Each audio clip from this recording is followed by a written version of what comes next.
River of Smoke by Amitav Ghosh. Characters, Summary, Analysis.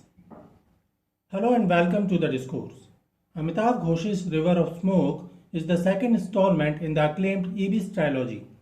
This sweeping historical saga explores the interconnected lives of individuals caught in the tumult of the 19th century trade, colonialism, and migration. Following Sea of Poppies, this novel shifts its focus to the bustling port city of Canton, modern-day Guangzhou, in 1838, a time when the opium trade was at its peak, and tensions between Chinese authorities and foreign merchants were reaching a boiling point.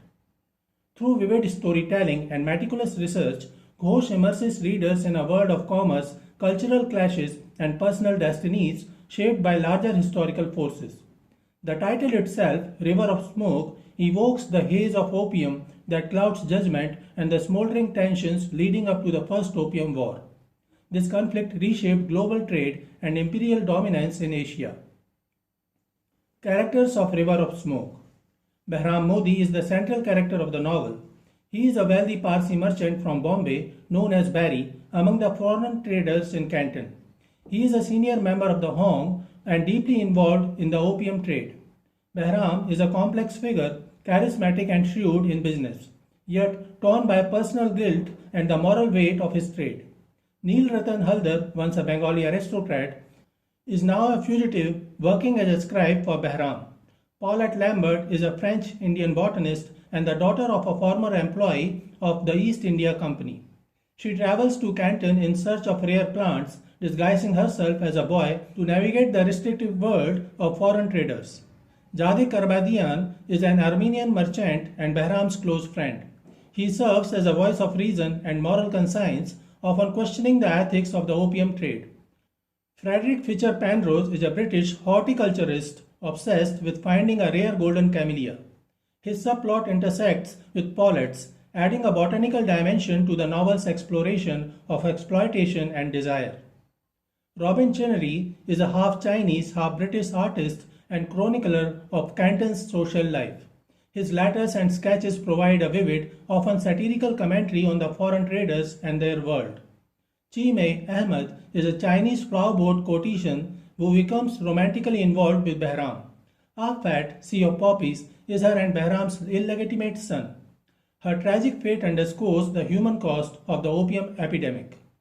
Seth Rustamji Mistri is another Parsi merchant representing the older generation of traders. He is the father-in-law of Behram Modi. Commissioner Lin Zexu is a historical Chinese official sent to crack down on opium smuggling, whose actions triggered the First Opium War. Summary of River of Smoke. As River of Smoke begins, a violent cyclone tears through the Bay of Bengal, where three fateful ships converge on their separate journeys to Canton. The Anahita carries history's largest opium shipment from India to China's bustling port. Meanwhile, another vessel, Red Ruth, transports the eccentric horticulturist Fisher Penrose, obsessed with studying China's rare medicinal plants. The third ship, the familiar Ibis, carries its cargo of indentured laborers across the storm-whipped waters. Aboard the Ibis, familiar faces from Sea of Poppies battle for survival. Diti, the widowed poppy grower, now pregnant with her lover Kalua's child, fights alongside him to escape their circumstances. As matriarch of her growing family, Diti's flight from her homeland to an uncertain future forms a central thread for the trilogy. In a desperate bid for freedom, they commandeer a lifeboat with several fellow fugitives.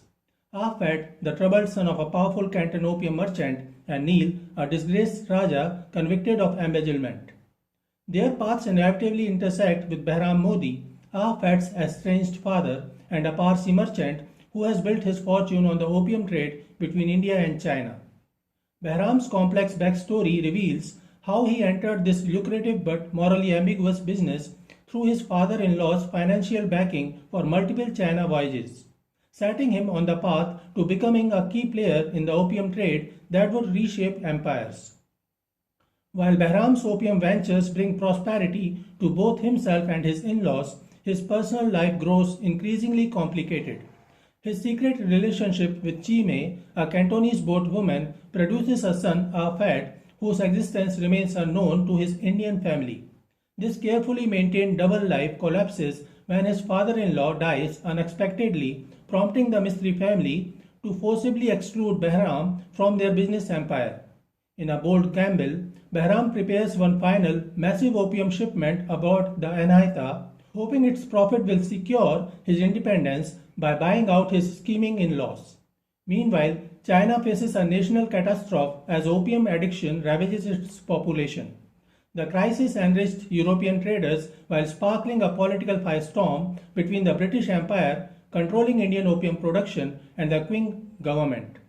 British merchants hide behind imperial privilege, declaring not even the Grand Manchu himself can claim jurisdiction over a subject of the Queen of England, while Chinese officials witness their society crumbling under addiction's weight.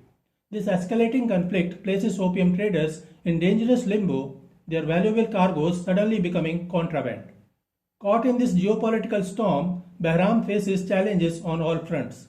He competes against entrenched European and American trading houses while navigating the Chinese crackdown.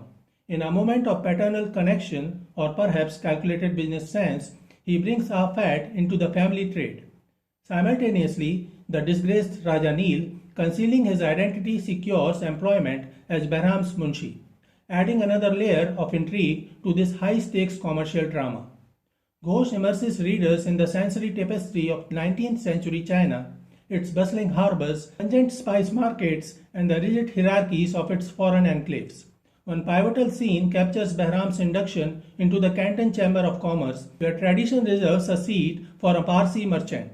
The all-male committee greets him with exuberant embraces, a custom Behram observes with wry insight. Such warmth might raise eyebrows if displayed by a European, but in an Oriental of high standing, it is taken as proof of confidence. The novel peels back layers of this insular world, revealing not just commerce but clandestine romantic entanglements among the traders. A poignant subplot follows the separation of Matheson and Mr. Wetmore, whose bond is severed when Matheson departs for England to fulfill societal expectations with a marriage. A parallel narrative follows Paulette, the French-Indian botanist's daughter, who disguises herself as a male deckhand to accompany the eccentric horticulturist Fischer on his obsessive hunt for the mythical golden camellia. Her journey is punctuated by letters from Robin Chinnery, the illegitimate, openly gay son of the famed artist George Chinnery.